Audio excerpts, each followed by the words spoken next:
everyone, Francesca here with Cornerstone Fitness and Health, and today's form focus is all about the glute bridge. And I have to be honest, I am super excited for this one because the glute bridge is probably one of my all-time most favorite exercises. Not only is it one of the best ways to strengthen our glutes, but it's also a foundational exercise. What do I mean by that? Well, as a foundational exercise, the glute bridge is a great way for us to, number one, learn how to engage our glutes, and then learn what that feels like to engage our glutes properly. Plus, as a bonus, the foot stance that you find in your glute bridge will most likely mimic the foot stance you use when you're learning your squat. And how can you not love an exercise that does all that? So today I'd like to take you through how to find your setup in a glute bridge and then give you some other exercises and adaptations to that glute bridge, because there are literally millions of ways you can change, adapt, verify, increase resistance, decrease resistance, make it harder, progress, regress the exercise. I mean, the limits are basically limitless. So today I'm going to take you through this setup. And I know what you're thinking, Francesca, how hard can it be? Feet down, knees up, lift. And that's my point. If we just simply fling ourselves up there in a glute bridge, most likely we're not using our glutes. Most likely we're either using our quads and our hip flexors, or we're bypassing our glutes and we're using our low back to lift. And that simply isn't good. There's also a difference between a bridge that we do in a yoga class or a yoga bridge and a glute bridge. And it's really hard, it's really easy to get those two mixed up.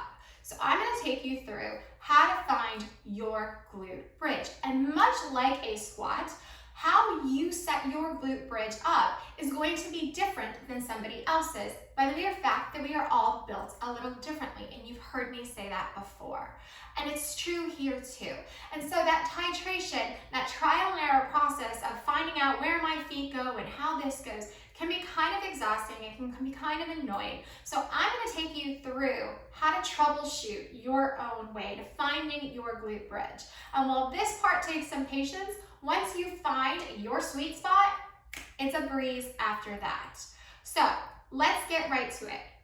When we're setting up our glute bridge, there are a couple bullet points that are a one-size-fits-all first to get us there before we start moving things around. But the most important thing when we're learning how to do a glute bridge is core engagement. Go figure, right? That first leg of our tripod table of body functionality. So we want to make sure that we're engaging our core and that we're maintaining a neutral spine throughout our bridge. So today we're also going to be using a stability ball if you have one as a way to progress the exercise, make it a little more challenging. And I'm also going to suggest a minivan to use as one of our trial and error kind of techniques of troubleshooting some things that can happen during our glute bridge. So we're going to get right into it, and we're going to roll on down. And as soon as we do that, this is those few bullet points that are tried and true, one size fits all, right? We're obviously going to be laying on our back, our feet down, and our knees up. Once we get in this position, we want to immediately find a neutral spine, right? So we want to make sure that we're imprinting into that mat, and we've got a nice neutral spine. That's a really strong foundation to have. Shoulders are down and back, spine is imprinted. From here, I'm going to immediately engage my core, right? Drawing that belly button in and up, making my transverse is engaged. Those are your bulletproof one size fits all, right? We're going to roll down onto our back. We're going to imprint our spine. We're going to engage our core. Then the next step we're going to do is we're going to bring our heels in closer to our glutes. Reason being, the further away our feet are from our glutes, the more likely we're going to engage our hamstring. You can try it out. Push down. You'll feel those hamstrings light up. I don't want hamstrings. I want glutes. So I'm going to bring my knees in, or my feet in, my heels in as close to my glutes as I can comfortably. All right? Again, reset if you need to reset that neutral spine and re-engage that core. So, neutral spine, engaged core, heels in close to those glutes. Some of you may be able to touch your heels, some not. It doesn't really matter here. Okay? Then from here, I'm going to press through 3 areas of my feet. And it's the 3 areas we covered when we went over the squat. We're going to be pressing through our heel, the outside edge of the foot, and the ball of the big toe on both feet. Okay, I'm going to press down. And as you press down, I don't even want you to try to lift your glutes. I just want you to press down in those 3 areas of your feet and see if you can feel your glutes and hamstrings engage. Sometimes you will, sometimes you won't. If you press down through those 3 areas and you can feel your glutes contract, awesome. You're a little closer to that glute, mind muscle glute connection. Great. If you can't, don't sweat it. It's not a big deal.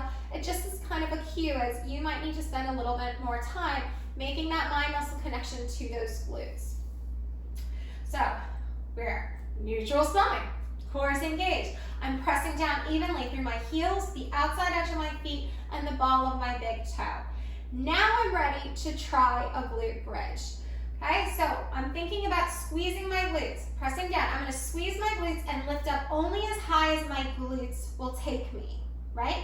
Maintaining a neutral spine, right? I'm not hyperextending, that'll throw it right into my low back, and I'm not tucking under, right, into that old man. I've maintained a neutral spine, okay? And I've lifted up only as high as my glutes will take me. Here's your standard glute bridge. But what happens, okay, if I bridge up and I'm like, I don't feel my glutes, I'm getting hamstring. Okay, so you're gonna ask yourself the question, I'm not feeling glutes, I'm feeling hamstring. What am I gonna do? Well, I'm gonna pull in my heels a little bit closer to my glutes, and then I'm gonna reset. Neutral spine, belly button's pulled in and up, so I've engaged my core. I'm gonna press through my heels, the outside edge of my feet, and the ball of my big toe. Then I'm gonna squeeze my butt, poke it, guys. If you don't know if you're squeezing your butt or not, that's okay, but it's your body. You can touch your body. Don't touch your neighbor's body, but you can touch yourself. Touch your body, go, oh look, it is contracted. Awesome. Squeeze it harder, and you're gonna squeeze and lift only as high as those glutes will take you, meaning I don't wanna feel anything else. So if I go up here, I'm gonna ask myself again, where am I feeling this? Am I feeling this in my glutes? If the answer is yes, I'm feeling it in my glutes, sweet, you're where you need to be. This is your position. If the answer was no, right, I'm still feeling it in my hamstrings. I'm gonna go, okay, I'm gonna roll back down.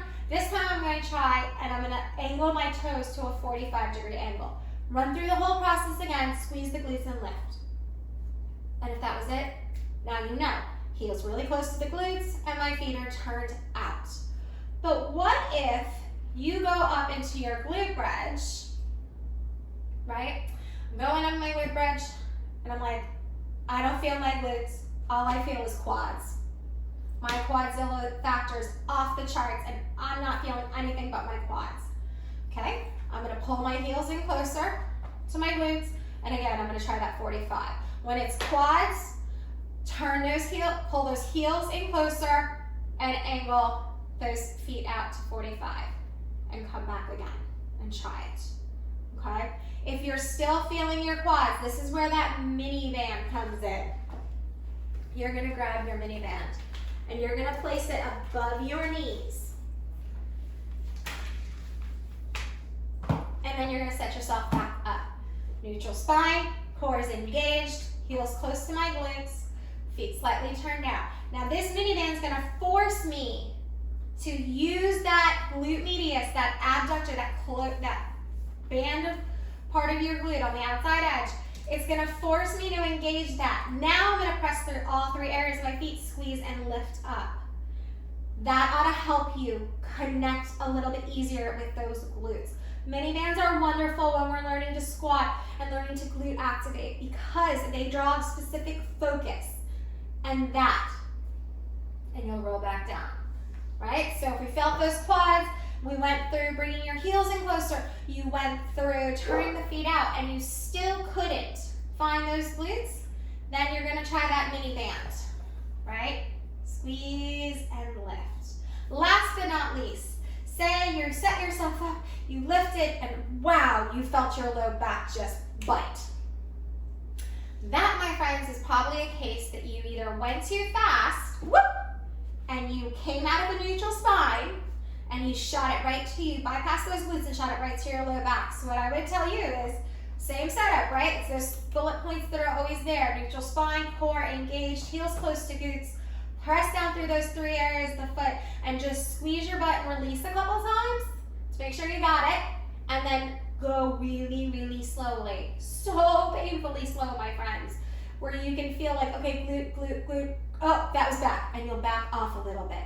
My guess is you probably lifted up too high. Your glutes weren't strong enough yet to be able to lift that high. When we feel that low back kick in, most of the time it's because we've come out of that neutral spine in an effort to lift up higher. Only go as far as your glutes will take you. I know that can be frustrating sometimes because we want to be all the way up. Listen to your body and only go as far as those glutes will take you. And sometimes this is where we start, and there is nothing wrong with that. And then roll down that spine 1 vertebrae at a time, come out of it. And that's how you come out of a glute bridge, folks, right? If we're in a glute bridge, we don't plop down. That is really jolting to the body. Roll down 1 vertebrae at a time, right? And then release, all right? So when we're in our glute bridge, you found your sweet spot and we're doing it, you can hold, you can lower and lift for repetitions. Various ways of lighting it up and bringing new life to your glute bridge. So there's your setup, and I'm going to go over it really quickly one more time before we move into those other variations that are oh so fun. All right, so we roll down into our back, feet down, knees up. We find a neutral spine. We engage the core. We press through our heels, the outside edge of our feet and the ball of our big toe, and then we're going to squeeze our glutes and lift up only as high as those glutes will take us, right? Feeling it in the glutes. You will feel a little hamstring, but I don't want quads. I don't want hip flexors. I don't want low back. I want my glutes holding the weight, okay? Standard glute bridge. And again, my friends, it's all about finding that foot placement that works for you. Take the time, play around with it, right? Your feet maybe have to be out wider. Maybe you need narrower. Play around with those feet. I promise you it's worth it, and you will find that sweet spot where you're like, oh, holy smokes, I found my butt. Yay! That's what you're looking for. We want it to be up the glutes. Once you can harness in on that glute engagement, you will be able to engage them in a bunch of different stances. But in the beginning, when we're learning to find our glutes, it takes a while. So find that spot where you can really connect in. So how do we advance a glute bridge? Yeah, I know all that, Fran. I got it. What's my next step? Well, then we try to balance it out. Is your right glute as strong as your left glute? No, you're all thinking it's my butt. Yeah, it is. No, it's not. I guarantee you. You got one butt cheek that's stronger than the other. Most of us do. So let's work on bringing symmetry and balance. So we'll do a single leg bridge, right? And the setup is mostly the same, okay? You're going to invert your spine, engage your core, press through those 3 areas of the feet, squeeze and lift. This point, you'll bring 1 foot closer into the center.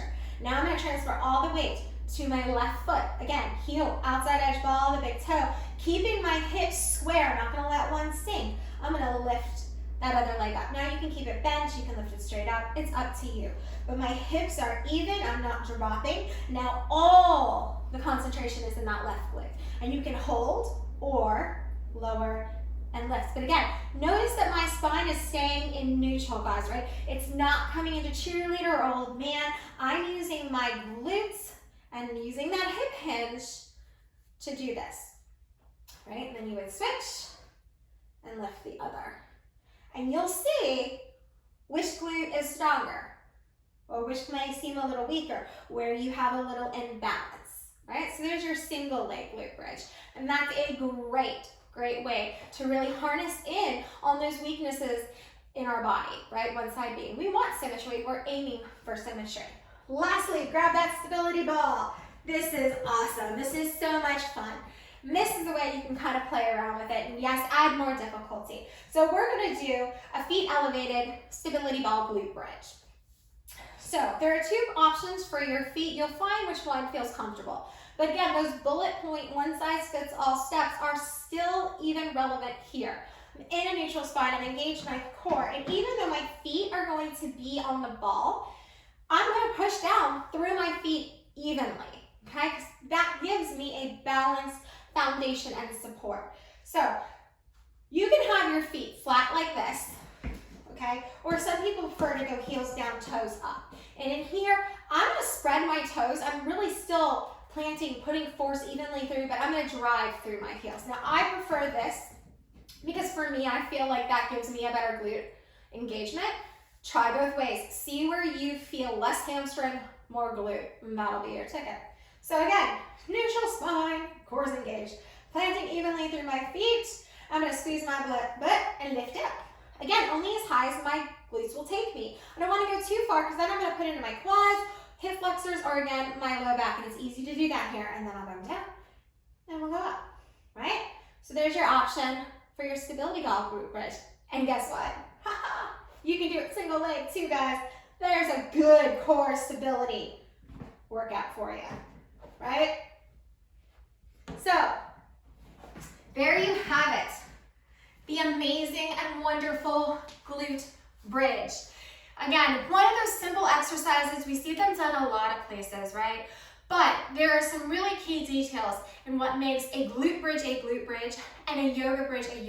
And we don't want to mix up the two. They both have their benefits. But if we're trying to go for glute stability and strength, the glute bridge is where it's at. And it's a wonderful exercise, again, for helping us learn how to connect and stay connected and really get a strong glute engagement and connection. So remember, it's not a one-size-all when it comes to where your feet are. It is a one-size-fits-all when we're talking about heels close to the glutes, neutral spine, engaged core, and planting through those heels, the outside edge of the foot, and the ball of the big toe. That does not change. That is the form. So my friends, have fun playing around with your glute bridge. See if you can get an even stronger connection if you already have one. And then amp it up. The beauty of the glute bridge is body weight, mini bands, stability ball, dumbbells, barbells. There are a million ways you can up the ante on that glute bridge. But always remember, core engaged, neutral spine, plant evenly through those feet, and follow your glutes. However high they want to lift you is where they need to be at that time. I hope this was informational. You know, guys, that's what I love to do. I love to share that information, empower you with knowledge, because it's your body. You should know when it needs to function. You should know how it feels best and where it feels best and what to do to make your body the best body it can be. As always, questions, comments, concerns, please leave me a message on my Facebook page, Cornerstone Fitness and Health. I would love to talk to you. And until next time, my friends, blessings.